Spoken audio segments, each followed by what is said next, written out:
think they haven't played 4 out of 5 of these heroes. Have they even played at this tournament? Have they played Wyvern? Have they played Medusa, Weaver, and Tusk? They've played a Tusk, I think, one game. I know they've played the Mars. That's very clear. Smoke level 1. Oh, it's going to be broken by Ace. This is not happening. Unless they snowball. Oh, the shot. I think he's still fine. Actually blocks Ace. Have they got a tree to work with? There's one. Oh, he pushed set him up them up, against him. though. He actually ran back into it and knew it was the safer way. The most direct way to get back to the tower. But the damage output is not going to reach. Yes, it is. Insania. That last little tick time for the Arctic Burns able to reach Ace, and First Blood spilled by Alliance. Off to a nice start. They're going to be really happy to get that kill. I don't think, realistically, they should have got it. I think Ace could just run up out of the ice shards and left. Or if he took the path that he did, he could have angled away from the spear, but... Walked a little bit further down into the lane. Exactly, a little bit further to the right first and then down. But that's one of the things about this Mars hero. It forces you to think differently about your movement than you usually do, and if you're not really on your toes, mistakes like these can happen. And Alliance, they get a First Blood. It's a good start for them. Unfortunately, you could say it goes to Insania. He's not really the guy you want all this gold on. Currently, the top net worth in the game is a position 5 Wyvern. Hey, remember, support's the people too. Of course, gold on any hero is great, so... But, of course, if you could have got, for example, started with a Wraith Band mid for Koikva and a little bit extra damage, they can quickly transform into extra CS, and then it's a little bit more snowbally than this gold in the Wyvern. But yeah. As far as the draft goes, honestly, there's so much going on here. PPD will be playing Undying. I don't think we've seen that. We haven't seen the Mirana either this tournament from them. So, and it might also be 33's first Centaur game. So tons of new picks. I think this is a much harder Mars game than what Boxy had last time when he really took off in a series from yesterday, because both of the support matchups he's facing are terrible. Batrider is insanely good against Mars, and Undying is super annoying to deal with in lane as well, so I think Boxy... He's already leaving. Yeah, but they can follow him. They have TPs, I believe, or Batrider doesn't, but Undying does, so he can swap around. And we'll see what the Batrider wants to do. Currently just pulling away behind the tower to get Lucas on top. 33's in trouble again. He's trapped inside the shards. Boxy is holding the spear for the moment. He's just waiting for the right tree to lock him down into. They leveled up Mars. And now 33 is in a lot of trouble with a quick hit. They rebuke down 33. That was the perfect level up timing for Boxy. He should have survived there if Mars didn't reach level 2 and get the point in God's Rebuke. So, another kill for Alliance. Now the lanes are going to stabilize a little bit. One thing Undying is extremely good at is playing against tri-lanes. This hero loves these kind of tri-lanes where the enemy heroes need to group up because of exactly this. Another double decay for PPD. He hits like a truck right now, and he will be able to effectively zone these two heroes on his own if he has this many stacks. Taiga might even die if he gets hit one more time here. Close call. Peter doesn't want to go underneath the tower, but wants to keep the pressure up. Zone him out of the lane. Give the space to his Ven to get an easy game. It's already started off pretty well for the mid Mirana. Yep. Like, she's been harassing down the Deucer as much as possible. But here we go again. Shards him up. Ace is forced to walk up. Boxy is waiting for the right time. First with a rebuke. Doesn't have enough mana for the spear. And that's why he consumes the mango, and that'll give him the mana for it. So Ace will fall, and PPD, he'll still stand strong. But this isn't Undying. Didn't get that name just for, well, shits and giggles. Yeah, they need Soxa to swap lanes, I think. Just let the Centaur play one-on-one against Weaver. He's going to be totally fine.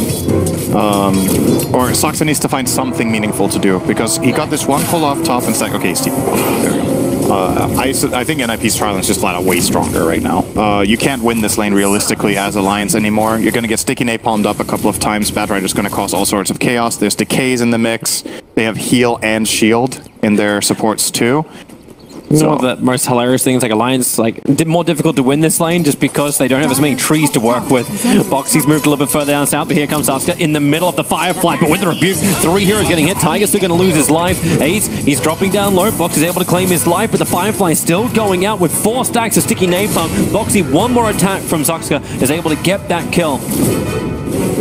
This is still a much better start on the game than I thought Mars would have. It's a very snowball-oriented hero, and you can't be unhappy with the amount of gold he's sitting on right now if you're Alliance.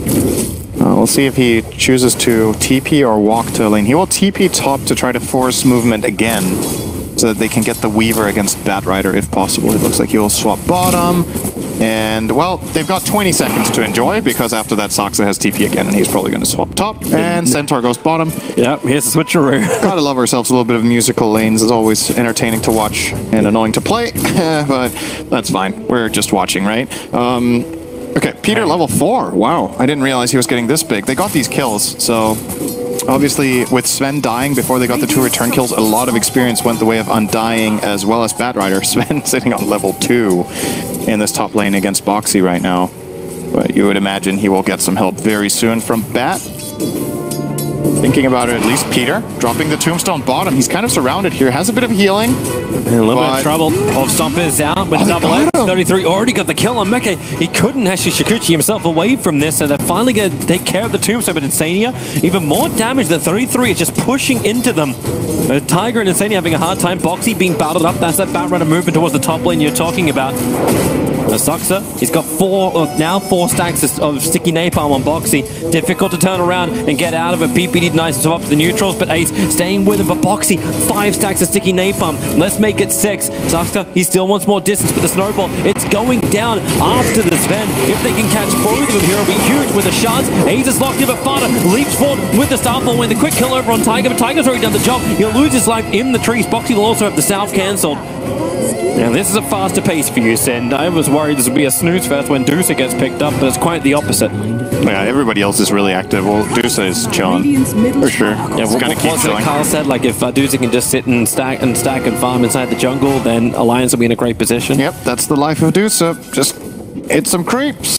And it's doing great right now. Hit all of those creeps. Very good. Gonna keep hitting them. Split shot's really difficult. It's a skill shot, not a split shot. Well, he pulled them together for a nice Mystic Snake too.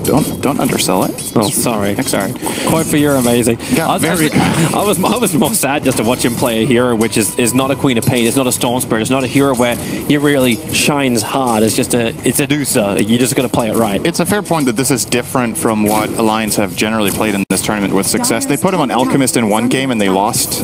Most of Koifu's greedy heroes they haven't really run, so we'll see how it works this time around. It's a really valid point that the playmaking dynamic in Alliance's lineup is very different from their go-tos. It's shifted a lot more to the supports. Yeah. Like supports and Boxy. We've seen Boxy do it previously, but a little bit more pressure on supports, not just being the sustained ones. It's like, we're with you, Koifu. Oh, Boxy. He can't lane right now. He's rich, but he still can't lane. He's trying to get a little bit of a pull-off here to reset the lane position, but Peter is on top of that and preventing him from getting it back. He's really blind doing it as well. Like, even if he goes on PPD, like, he's just going to decay and turn around. But the fact they put the Observe Ward down and got instantly de-warded. I don't know if this kill's not happening. No way. Lock him. He's, yeah, hey, at least the armor's ticking down, so Mike's got that advantage. Yeah, he's not taking damage from the bugs. He has 2 stout shields. Realistically, the Swarm will need to sit on him quite a while before it even starts dealing anything. They need the damage from Mike as well. Like, how do you actually itemize for Mike? Like, does he look for these early fighting items? I'm seeing a Lincoln Sphere after 3 Wraith Bands on him, so we're going black style, no boots, Mirana. Well, it protects him against the lasso to an extent, but I don't know if I'm a fan of the defensive build when you're playing with Medusa. I think you need to play a little bit more of an active build. Either Maelstrom, Diffusal, or Desolator are 3 choices that I would like to see him choose one of and just get something done when his team is online. Because if both he and Medusa are just farming, I think it's too much of an ask of the Mars to create that much space. Like, I can understand it if Batrider going top, or yeah, they're snowballing in shards, and already Batrider into Firefly. He doesn't care about shards. He doesn't care about any kind of arena or anything like that. Fox doesn't even have 6 yet. He'll fall down. The damage arrives. Suxer hits hard, and Fata jumps in. The double Starfall. Meke, he arrived for this fight as well. Insania gets a good shatter. But it's still a double kill for Suxer. Is that now his 4th? Yes, his 4th of the game. That was so crazy. I can't believe Alliance went for that. They had a 3 or 4 stacked Mars when they started the fight. If Mars is 3 stacked, he's actually just dead. Like, he can't even fight there. But they really wanted to go for it with the Tusk. Maybe feeling a little bit uneasy that they have to get stuff done. But that was just way too forced. And then they scanned the tree line on the side, and feeling like NIP is still hanging around. They blew up a lot of what they had. And now efficiency shrine for Fata. Another great rotation from him. It's kind of funny, like Fata's playing that role which we've seen Koifu play, like that movement around, but it's a very active Mirana, which now buys space for the Batrider. Like, I was thinking the Lincoln Sphere on a Weaver, it does make as much sense unless Batrider is a core, but if you get this much of a start, Mirana just turns into a roamer, Batrider will catch up very quickly. The 33. Well, we'll see just how much that Vanguard will help him tank up. PPD is there to help out too. They're getting back, still haven't killed off the Swarm. They really need to, but now the Warcry. Ace will arrive. Nice great snowball dodge from Tiger. Very good. It's a projectile flyer, just hits fast and walks away. He held it the whole time. He was going to maybe use it to try to kill the Centaur, but actually got caught by his hoof stomp. 33 faked it out twice in a row, and Taiga eventually did get caught by it. But at least he had it to save himself, so that's good. All of this is happening. Medusa is having a blast. Koikwa is easily out farming everyone else. 4.2k practically. Yeah, level 10. Next highest level in the game is level 8 on Mirana. This is completely usual. If Medusa has a free time and the enemy hero needs to move around and do things, she will just farm the creep wave, go back and farm this double camp, or these 2 camps with split shot and snake every single minute. And put a little bit of pressure on the tower whenever possible too. This tower needs to be defended, and NIP are actually taking very much unnecessary mid-tower damage right now. Well, it's because they moved to the bottom lane. Mirana was looking for a gank, but it got spot out by the board. Yep, the jump comes in, and they've got the control side actually pushed out of the arena, trying to firefly back underneath the tier 1 tower. Saxo was a bit slow there, I think. Or he had cooldown. One of the reasons Batrider is so good against Mars is if you get Firefly off when he throws the arena and he throws the spear, you just fly out of the arena because you have the arena has a set height in the coordinates. Something we talked about that we were going to mention in this game is how the spear pinning to the arena depends if the hero is flying, including toss. You can actually spear people out of the arena if you spear them while they're tossed. So for a hero like Batrider, you can make it. Nah, he's going to be so completely fine off. If you're Firefly, you can get out of the arena, but trees have indefinite height for the spear. So if the Batrider is out of the arena, it can still get pinned to a tree. So the logic of it, put an arena around trees. Yeah, but then you don't get the arena damage, right? Because then they're not pinned to the arena, so they don't take that knockback damage. But you can at least stun the Batrider even when it's flying. But that is absolutely one of the big reasons why Batrider is...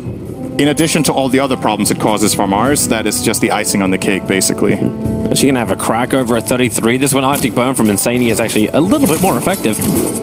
Arctic Burn is super good against Centaur. It's really good against tanky heroes in general. A lot of health, so the percentage-based damage hurts, and he's not buying any magic resistance. So good chunks taken out every time by that, but beyond that, they just don't have the damage yet. Weaver tickles this hero, basically when it has a Vanguard for a while. And Alliance, you feel the tempo being different, right? Like from Alliance, yeah, you can just feel in the game that Koikwa is playing Medusa. It's just because we started off fast, but it was only because NIP was rotating and Alliance without a counter. Like that's it. Like they're playing a reactionary at the moment until the Medusa gets bigger. But she's already so damn big, and I'm wondering that like these aggressions from NIP, which are happening in the side lanes, if they have to start being more directed into the dire jungle, actually look for the Medusa, and actually that's exactly where they're smoking up. They're coming over with the Batrider. They don't see the Firefly. Lasso, pull it back in. There's no sticky napalm charges up, but the arrow will connect. That's a 4-second stun out. And the arena, Foxy wants to help them, actually securing the back point, but he's still going to go down, but the rest of Alliance have rotated in. They need to get rid of this damn tooth and a PPD. The Sora keeps it alive just a little bit longer. But who's the primary target? We bounce everywhere, and it looks like PPD will be here. Shard blocked in. Everyone split up a little bit more. Stop getting hit by Master Case. And a rebuke from Boxy will get that kill. Alliance or NIP are going to be super happy with that. They traded Medusa for Undying and a top tier 1 tower for 33. He did not need to get involved. And Ace was also free farming at the same time. This is about as efficient as you can be on the map during that play. That could not have gone any better for them. And Koikwa just a little bit too slow on getting off the Stone Gaze. I think it was technically possible when they started showing their heroes, but he let the Batrider get the lasso off, and unfortunately the curse from Insania came in a little bit too late and arguably even saved the Mirana's life, I think.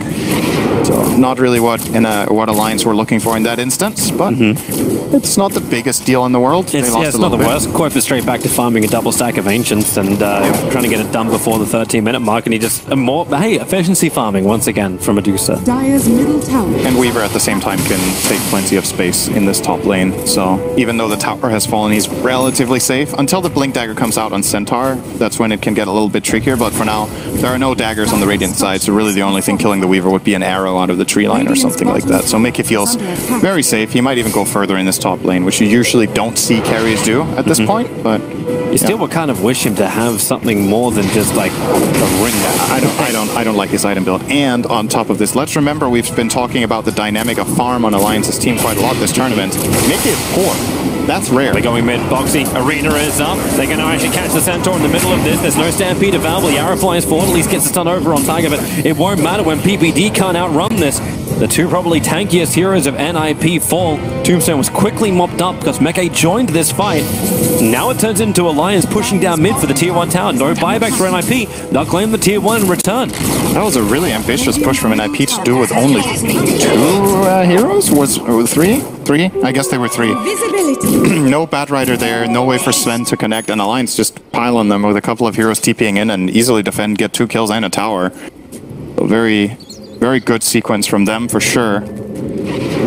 NIP are going to go for something again by the looks of it. They're all grouping up for a smoke. Yeah, this time they're going to get the tower. They're going to bring more numbers this time around. And there's no arena for another 40 seconds. Boxy's bottom, he TP'd as well. So I think Alliance would be wise to just let this tower fall, honestly. Unless this could get even worse. If they find Koikva, good TP. Good TP. He gets out. Radiant and Diascan don't ping anything. Tiger won't be lucky. The lasso is there, pulling him back in. Again, these arrow combinations, very easy to connect to. When they slide one way, Insane is also on the run. PPD wants to have something involved in this with the Moonlight Shadow. NIP, they will not keep the chase going. They already got the tier 1 tower in the hands of Fata. Yep, they want bounty runes. That's why they're backing off. They're going to get 3 by the looks of it. I think Mars, yeah, he was trying. Actually, nice play from Boxy there. He threw a spear on top of the rune just in case Mirana was Moonlight Shadowed on top of it, but nobody was there. So it's a 3 for 1. Bit of a D ward coming out from Soxa too. And he puts Meke in a bit of a world of fear. Ace has caught up really nicely too. We haven't talked too much about the Sven in this game. We're talking about Medusa getting big farm and Weaver taking less space. Ace's early game was really weak. He died multiple times in lane, he had a hard time, and now he's suddenly top net worth in his team from all the space his team has created. And within reach of the Medusa. Sure, you're 1,500 gold behind, but given the start you had, that's probably better than expected with 4 deaths to only the 1 of Koikva. Well, it's just nice to have, like, every single hero from NIP, as far as their cores, are actually having a use. Like, Fata's getting involved. Even the Batrider is probably having more of an influence right now than the Centaur. He's just a stampede. But a Blink Dagger for Boxy will now arrive, so he's got a jump-in mechanism. Yeah. He's still... When you go this build on Mars, where you bypass Vlad's and you don't get even a Blightstone on the way to or a Deso, he's going BKB by the looks of it. His damage is a lot lower. If you remember the game we saw yesterday, I think it was, where he totally took over the game, he can't do it with these items. It's just not possible. And it's how it goes. If you get countered a little bit, his game is better than I thought it would be. But if he also goes for a high-hitting damage build, maybe it's a bit too greedy with both the Weaver and the Medusa in his team. So he's going to go more of a utility route. Looking for the jump. Blink forward. No arena. In fact, there's a lasso coming back. Tiger needs to help him out. Snowball safe. Should be able to do the job. He needs a target to go on Boxy. He's just trapped under the Firefly. Tiger tried, but he spent most of the time just chasing him down and could not help. Insania will fall as well. And Alliance fall apart as Fata gets himself a triple kill. And now it's NIP's turn. Take a fight, take a tower. It's like Boxy kind of played himself. He blinked in and kind of wanted to arena. He saw the Firefly come out from Soxa and then he panicked. If you want to go for that play, you pin the Batrider to a tree. It's the only way you start on this hero. You don't try for the arena ever. You just blink, insta-pin him, and go from there. But Boxy just messed that up a little bit, and that's costly. That's maybe even 2 towers, or at least good pressure on the second one here. With the double damage rune inside the Mirana, yeah, it should actually be the second. Forcing rotation. TP support coming in. Insania will have to fly to the air, let that Winter's Curse do its work, Boxy. This time around, he gets the arena trap down. It's over on the Centaur. The snowball forward, they're keeping him on the wall, pushing around. 33's Cryptic Guy did come off. He's going to survive until the Curse. Insania will drop it. But the stun, it's over on Fata, so he never did any damage. He leaps up, actually clips himself for the moment. Just battling from that high ground. Fata will want to jump back down again sometime soon. The spear pins him to the tree while he's up on top of the cliff, but here's just done. 8 hits the double target. That's what they needed. Koikva will fall. Couldn't move anywhere. Just stickied up by the napalm. And they know someone's nearby. If the tree's broken, Ace is going to find Insania. And Insania's got nowhere to move apart from death. Ace gets a triple kill. NIP, they will now take the tier 2 tower and another fight. Back to back. Mika ran out of mana. He couldn't fight. He got hit a couple of times by Fata's Diffusal Blade and he didn't have any mana left and just ran away. Let his team know, all right, I'm out, guys, good luck. And then he writes, my bad. Yeah, there was just not enough left in the tank. And again, I'm going to come back to this once again. I just don't like his itemization. I think it's too defensive. I would have loved to see Alliance be able to take a little more initiative because this Mars of Boxy, he has limited options of who to play with. It's like they go in with this Mars and Tusk and they They pack quite the punch, but there's just that little bit extra missing. There has to be it's just not there. Like you have an AoE control ability, there has to be a follow-up with damage to get the kill. If Weaver has a Deso or a Diffusal or Maelstrom, any of these 3 items instead of what he has right now, I think they're getting kills on these jumps. The Centaur stayed alive forever. Well, now they're going to go up on top. This is an easier one. Centaur stampeding away. TP Sports coming in the form of Zuxa. He starts sticking Napalm up, and he looks towards Tiger. Knows he's already used his defensive abilities. He just has to keep the Napalm stacks going. Mickey looks to turn around as much damage as he can, but the double stop 33 is going to be, but the Witch's Curse creates space, but it doesn't stop Fata. He's so fast forward. He'll hit the arrow as well. Man, NIP hitting all their shots, all their targets, and the Lions are starting to really fall apart. Yeah, they're getting outplayed, and it's not just that they get outnumbered, it's the value of the numbers, right? So if NIP are there with the correct amount of heroes and they get a jump like that, the fight plays itself, almost. The curse from Insania was actually really good. If it wasn't for that, it would have looked like even more of a stomp. Unfortunately, they still all died. But, yeah, there was still a good curse out from him, but this tower is dead. Just shows you how tanky all of NIP can be as well. Even when you get the curse out, it's like, oh, do we have enough to even kill our own heroes? They have Crimson Guard, so if that's activated, their heroes are really, really tanky. And obviously also the Sven Warcry works against the curse too. They're just, all of them are harder for them to kill themselves. And Koif is still farming. Yeah. That's the name of this game for Alliance at the moment, Look building into a Skadi. What are we looking at percentage-wise win graph? It's actually, if you look at all the 3 graphs, it's actually beautiful the way they're all linear right until now when they have a little bump, but they were pretty. Roche. Yep. They'll do this nice and quick.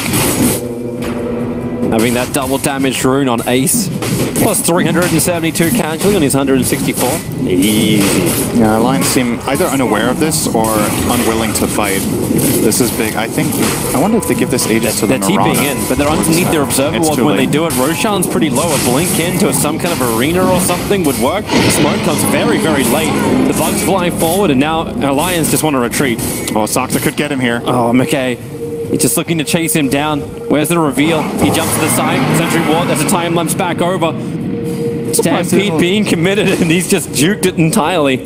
Oh, he almost hit the arrow. Fata was so close, hitting a blind arrow. I wonder why Soxa didn't go for the lasso there. I think they could have definitely connected that with an arrow from Fata. Maybe it was on cooldown. I don't know if he used it before for scouting. But, yeah. Wait, Fata has a full MKB too? Oh, God, he has so much damage. That's pretty crazy. 21-minute diffusal MKB. That's a hard-hitting Mirana. Soxa, blink. Looking for a target. He's got Tiger. The lasso.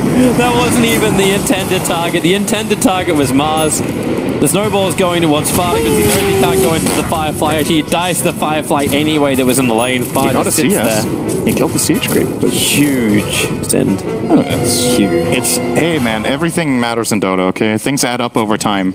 You're saying huge now sarcastically, but just wait until in 3 minutes when he gets a Blink Dagger just because he got that Siege Creep kill. Then you'll know. That's when you know it mattered. All the little things. Alliance need a lot of little things right now. Yeah. A lot of them. And this is a great example. So I was talking earlier, I think when I was on the panel for the previous series, about the Sven versus Medusa matchup, where it just feels like in the games we see lately, Medusa is farming and Sven just contributes so much more in these early stages because he wants to get involved and can contribute to the fights while Medusa is farming. So essentially you're largely playing a 4-on-5 game. And this was a Sven that got destroyed in lane, and he's still been so much more impactful and has the same net worth as Medusa. The jump forward, he found both of them. He'll even dodge the spear. Insania has to go into a defensive cold embrace, but they're just racking up the magical, ready to rock. Insania, oh, he even burns Curse. Nothing will come from this at all. Fata arrives, and you see that damage amplification. He finished the full MKB. And they're making the lines towards the mid. They want the tier 2 towers gone. It's the last remaining outer tower of Alliance. They're even going to smoke up. There's a deeper Observer Ward that's watching a movement back, showing the Deucer is re-entering the base. Oh, actually, you're seeing them all walk out. They're underneath the ward. Koifa, he literally walked under the Observer Ward, the skewer pushing out. He's cliff. At least one, but yeah, Kuiper stuck up on the cliff. Nothing he can do up there for nice protection. save. Oh, actually, yeah, you bring him down. Save. Yeah.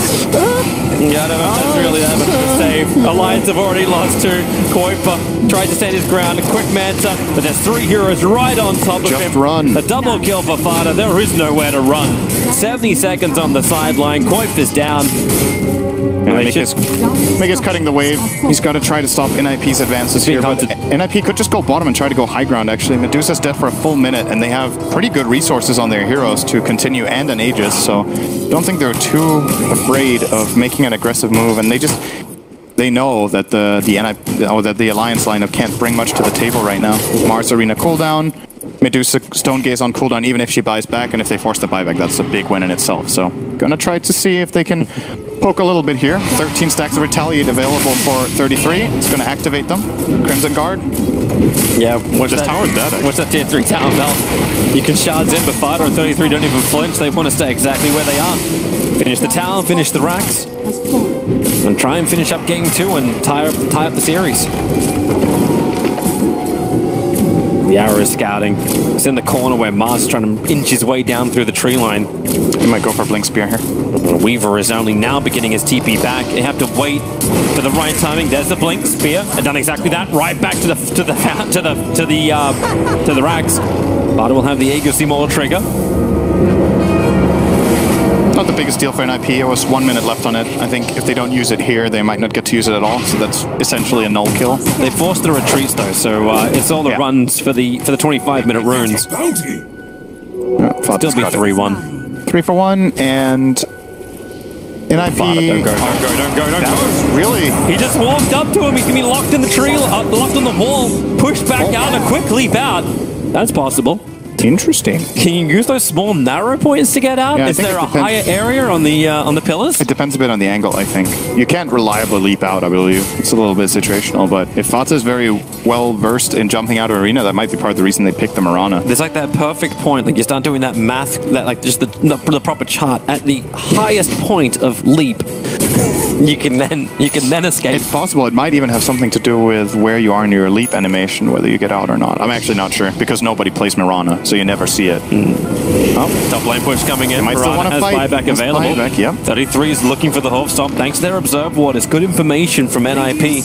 No D Ward down from Alliance. There's no arena. I actually think NIP could almost win this fight 4 and 5 if they get a good jump here. Looking They're thinking about it. Crimson Guard slowing down the attack on the tower. Be denied up by 33. Everyone just stand together to kill our own building. Now finally, wait, is the courier dead for Alliance? I think it's dead. It's yeah, it's dead for 51 seconds. Okay, I was about to say finally the Maelstrom's coming out, but it's not because the courier's dead. So another little bit of time before Mika will get his first damage item of the game. Well, you can just give you can flag the NIP new items. So Vladimir's is now arrived. Oh, this is a good item too. Crimson Guard on, or sorry, the Solar Crest on Centaur. Oh boy. He's going to make Sven quite the hero to deal with. So when it comes to damage at this point, Alliance's lineup is super physical, right? Mars, Weaver, and Medusa are largely physical damage heroes. So if you Solar Crest this Sven, the defensive and offensive capabilities of this item is extremely good right now. I love that pickup from 33. I actually think it's the best item he can buy in this game. I like this guy's itemization in general. I feel like he's one of the more experimental players when it comes to item builds. He likes to buy different items. He did the Solar Crest Lone Druid build as the first player I saw. We've seen him do... That's just the one that just comes to mind right away. Oh my god, look at it. He actually dodges the weave. They Shikuchi up, but the cleave damage. Mickey drops by 1/3. The Moonlight Shadow Alliance look for a different target. They're actually pinging to go over towards the shrine. Should really have a dust on Centaur, though. Speaking of the creativity in his item build, it would be great to have detection against Weaver. Oh, there you go. Details. Blink, skewer, onto the tree. 33 is there, but Boxy has the fresh BKB, so PPD and 33 locked inside the Arena of Blood. And a great arrow. 5 seconds done over on Weaver. Need to kill him up before he's able to time lapse. But the curse, that'll create the space. A time lapse. Mickey finally is able to do it. Another spear back for PPD. They're battling under this high ground tombstone. The perfect position for NIP. Not even one player dead. Kuiper has to stone the Crows, but They're pulling him back. The Lincoln comes way too late. But Quover can be protected from, well, time. So he doesn't get ravaged, but he got arrowed again. He's having his own battle to the north, but Fata realizes this just everywhere on the map where his arrows need to be. 70 seconds without Quoit for now. Now you can push down mid. Fata's pissed after last game. Revenge, I swear revenge. It was his brother playing Lesh. He's back now on his PC. That's when he disconnected last game. That's when he came back. This game does not look good for Alliance now. That was a valiant effort, honestly, in that fight. I think Insania, again, with some clutch plays, good Cold Embrace, good Curse to keep Weaver alive, but even though Mika survives, he's down to quarter health and can't really fight afterwards. Interesting skewer, but then he just hits the double Stormhammer. Boxy, what do you do now? You've already lost one. Tiger taking a fall. The Tombstone's already back up again as well, so Mika, he wants to come forward to get rid of it, but PPD's just going to steal your life, your dust stuff as well. They brought detections in. Yep. And they're going to bring home a lot of gold. And maybe a game 2. I'm not sure if Alliance can... They definitely can't defend this lane of barracks. Rotate bot. And IP might just rotate bot and go for double melee. They have 20 seconds on Tusk, 10 on Medusa. There is an arena available. It's a 10k crit that just takes away the entire crit wave. It just seems so insignificant in this game compared to what we usually see. Look, he's trying to hit at least the arena, catches ace. He's got BKB available, turns through a Stormbolt and just uses the BKB immunity to run out of the arena. Mickey, he's on the chase, but this is dangerous. He doesn't see anything. He doesn't see anything. They're Moonlight Shadowed. Fata will leap away. Even Stampede being burnt, create as much space as you can for NIP, and they're out. Yep. So what did they get? They got 1.5 lanes, and the Rex they didn't get was ranged in mid. Uncle Gaben is a fan of NIP in this game, 98%. Right, now we'll see what Mickey can do. Yep. PPD with a double damage rune underneath his own shrine. Mickey can time-lapse and get away from the fight, but now, the jump in ace, he's still got so much damage, even without God Strength. Boxy just evaporates. At least they get something. PPD falls. Stone Gaze is up. 33 is just going to back it off. They're protected by so much, they're waiting for the right time to blink, but unable to do so. Not on the Centaur, at least a quick curse, trying to create a little bit of extra space. Snowball out. Tiger already stunned. Fata knew exactly where he was going. The arrow just had to follow him. So they'll find that kill. 3 down for Alliance. And now you can just push mid.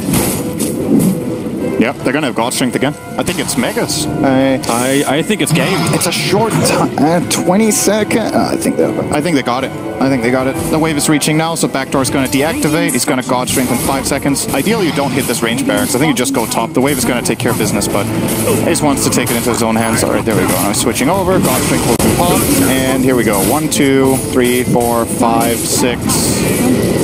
It's couple. Oh, Lazo. Lazo is able to catch him as well. The snowball. They actually couldn't get the save. He didn't pick up Koifa. So Tiger just died through. Well, for the cause. Now move over towards Mecca. You can time-lapse out, but he's still stuck inside the arena. Boxy's BKB is protected from all the physical damage being pumped out. But at least Koifa can stand his ground, but he's underneath the tomb, so he's got no movement speed. Finally, they've killed off Mars, so gods can't die. Or at least the sons of gods. Ultra kill for Fata. And we have leveled up the series 1-1 with NIP claiming it 36-14 here in game 2. That was pretty much just 2 stomps back to back.